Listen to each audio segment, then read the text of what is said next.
काल दिनांक 3/2/2024 रेसिडेन्सी येथे लग्न समारंभ होता।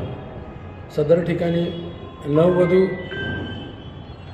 यांची आई त्यांनी नववधूचे जे सोने होते त्यांनी ते एका पर्समध्ये ठेवलेले होते आणि सदर ठिकाणी ते कार्यक्रमामध्ये करीत असताना त्यांनी सदर ती पर्स जी आहे ती या बाजूच्या प्लास्टिक चेअरवर ठेवलेली होती आणि सदर बाबीवर गोष्टीवर पाळत ठेवून एका तरुणीने सदर बॅग ही तिथून लिफ्टिंग केलेली आहे आणि सदर एकूण त्याच्यामध्ये जवळपास 6,56,000चा सोन्याचे जे आहेत दागिने होते। म्हणजे सर्व बुलढाणा शहर येथील रहिवासी यांना आव्हान आहे की आपण लग्न समारंभाला जाताना आपले सोने एक तर आपण लॉकरमध्ये ठेवायला पाहिजे किंवा सुरक्षित ठिकाणी ठेवायला पाहिजे आणि असं कुठलाही अनोळखी व्यक्ती जर सदर समारंभ ठिकाणी दिसली तर नक्कीच त्याची विचारपूस करायला पाहिजे।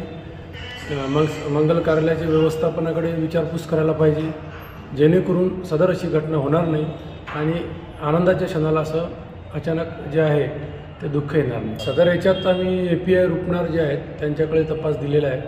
त्याच्यामध्ये पथकसुद्धा आम्ही नेमलेलं आहे। CCTV जे आहेत ते सर्व संपूर्ण तपासलेले आहे आणि नक्कीच सदर गुन्हा लवकरात लवकर उघडीस येईल।